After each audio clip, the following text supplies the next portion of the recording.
gente, vai começar agora a nossa terceira videoaula, né, onde nessa videoaula a gente vai tratar da inserção no fim de uma lista linear simplesmente encadeada.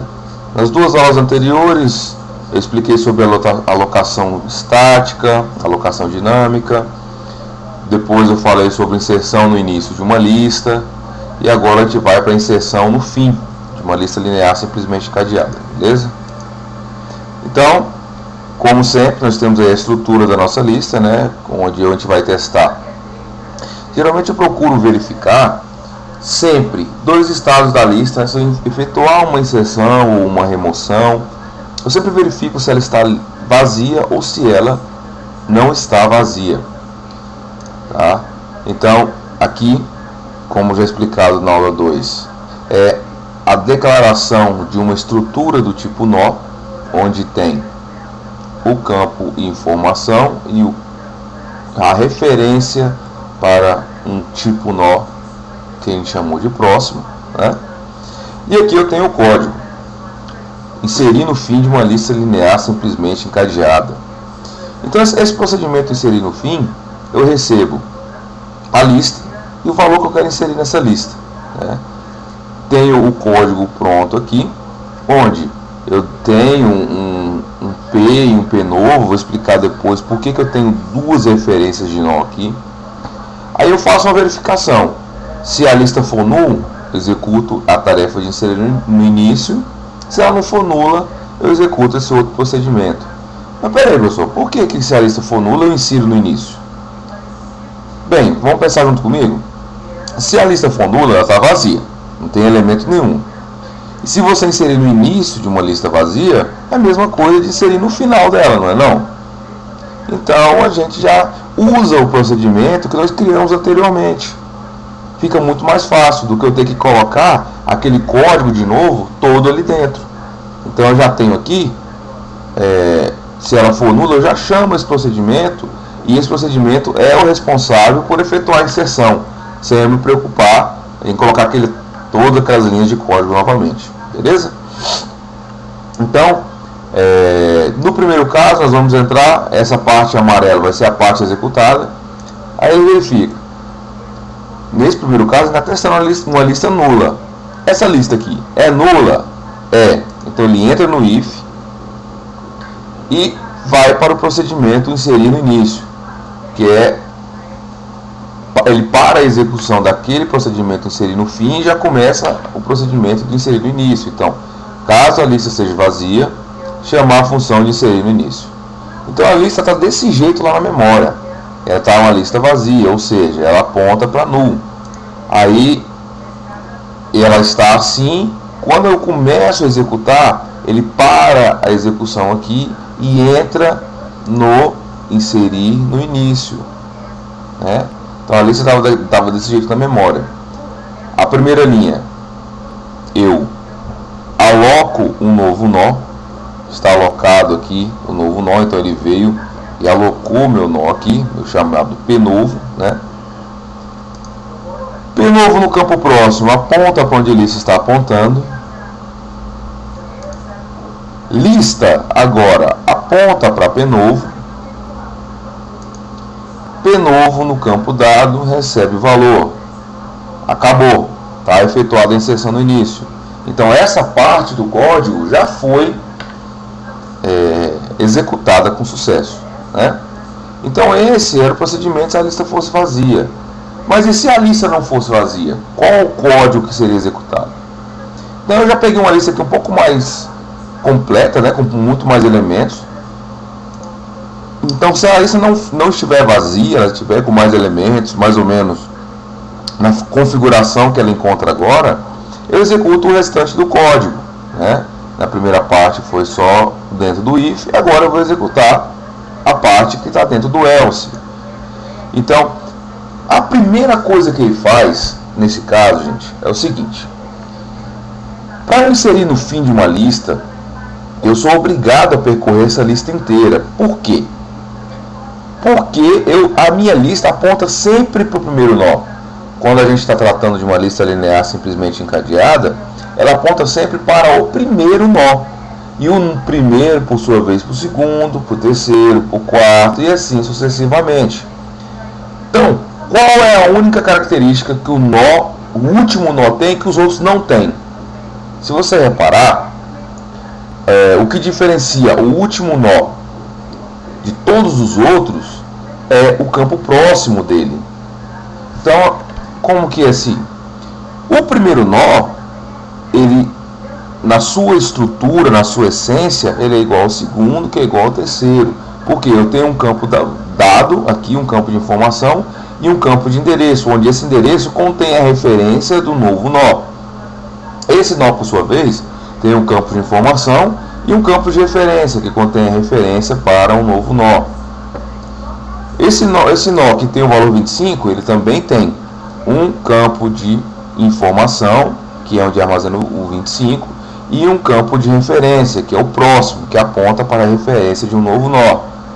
Esse último tem o campo de informação e tem o campo próximo, mas o campo próximo dele não aponta para um novo nó, ele aponta para nulo, certo? Então ele está apontando aqui para nulo. Então a única característica que diferencia o último nó é que no campo próximo dele ele vai estar apontando para nulo e não para um novo nó, tá? Então eu vou ter que dar um jeito de chegar a uma referência aqui, porque essa lista está alocada na memória, só que eu não tenho referência para esses nós, eu não tenho apelido para eles, né? Vamos chamar assim de apelido para não confundir. Então o que eu fiz aqui nesse primeiro passo? Eu apelidei esse primeiro nó de P. Eu falei o seguinte, ó, P agora é para onde a lista está apontando. Então a lista não aponta para esse cara aqui, então agora ele é P. Ele é P, tá? E agora eu tenho que dar um jeito de fazer essa minha referência chegar aqui no fim, ou referenciar também esse último nó com alguma letra, com algum nome, né? Eu acho mais fácil percorrer toda essa lista até que o último nó tenha um apelido. Por quê? Porque eu não posso garantir o tamanho dessa lista, então eu não posso ficar apelidando. Primeiro nó chama P, o campo próximo de P vai chamar Q, o campo próximo de Q vai chamar X, e assim sucessivamente. Eu não sei o tamanho da lista. Então o que eu faço? Vou pedir para referenciar só o último. Como que eu faço isso? Obrigatoriamente eu tenho que percorrer essa lista inteira. Por quê? Porque cada nó só tem o endereço do próximo. Ele não tem nem ideia se ele é o primeiro, se ele é o segundo, se ele é o terceiro. Ele só sabe quem é o último, tá? O primeiro, quem sabe, é a lista. Mas esse nó aqui, ele não sabe que ele é o primeiro. Quem sabe é a lista. Esse nó aqui não sabe que ele é o segundo, esse não sabe que é o terceiro. Ele não sabe que tem ninguém antes dele, só sabe que tem alguém depois. Esse não sabe que tem um antes dele, só sabe que tem alguém depois. E esse cara aqui só sabe que não tem ninguém depois. Então é aqui que a gente tem que chegar, ok?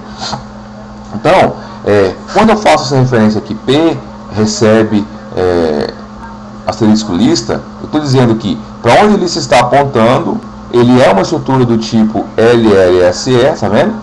Então eu apelidei ele de P, porque lista tem uma referência para um tipo LLSE. Então aqui é um ponteiro, por isso que a gente chama de P, né? Então esse aqui agora é a minha referência desse nó. Aí eu vou começar a andar. Então eu verifico o seguinte. Lembra que eu falei que a única característica que o último nó tem é o campo próximo dele ser nulo? Então, enquanto o campo próximo do P não for nulo, ele não é o último. Então eu vou começar a andar com a referência. Então, vamos lá. Entrei aqui nessa primeira parte do while. P no campo próximo é diferente de nulo? É diferente. Por quê? Porque ele está apontando com outro nó. Então o que eu faço? O P vai receber o campo próximo dele. Então esse aqui não era o P? Então agora eu mandei o P virar a referência, o campo próximo dele nesse momento. Então aí o P virou aqui, do campo próximo. Quando o P era aqui, ele estava apontando para essa estrutura. Então o P recebeu o P no campo próximo. O P andou mais uma casa. Voltou para o while. P no campo próximo é diferente de nulo? Não, ainda não é diferente de nulo. Então o que ele vai fazer? P recebe P no campo próximo. Agora esse é o P. Então o P, a referência de P está andando na minha lista. Então agora não é mais P aqui, não é mais P aqui. O P é esse cara aqui. E verifico mais uma vez. P no campo próximo é diferente de nulo? É. Então ando mais uma vez. Cheguei aqui no último nó. Vamos verificar. P no campo próximo é diferente de nulo? Não. É igual. Então não satisfaz mais a condição que eu montei. O que eu vou fazer agora? O código vai sair, né? Porque eu já cheguei no último elemento que eu queria. E eu começo o processo de alocação e de apontamentos, né? Que a gente chama de apontamento lá das setinhas. Então, P novo, né? Aloquei P novo. Essa linha que está em amarelo agora, ela é a alocação de P novo. Então, aloquei P novo, tá? P novo no campo dado recebe um número. Então, ele recebeu o número aqui, 13. P novo no campo próximo recebe null. P novo no campo próximo recebe null, ou melhor, já que é um campo do tipo ponteiro, que é do tipo referência, P novo no campo próximo aponta para null. Então P novo no campo próximo apontou para a estrutura aqui, apontou para o null. E P no campo próximo aponta para P novo. Então P no campo próximo agora vai ter que apontar para P novo. Por quê? Porque aí sim você executou o procedimento de inserção no final da lista. Agora, o fim da lista é o nó que contém o valor 13, não mais o nó que contém o valor 10. Ok? Entenderam? Então, executamos a segunda parte, acabou o procedimento e conseguimos inserir no final de uma lista linear simplesmente encadeada, não vazia. Beleza, pessoal? Então, essa foi mais uma videoaula. Fiquem todos com Deus. Até a próxima.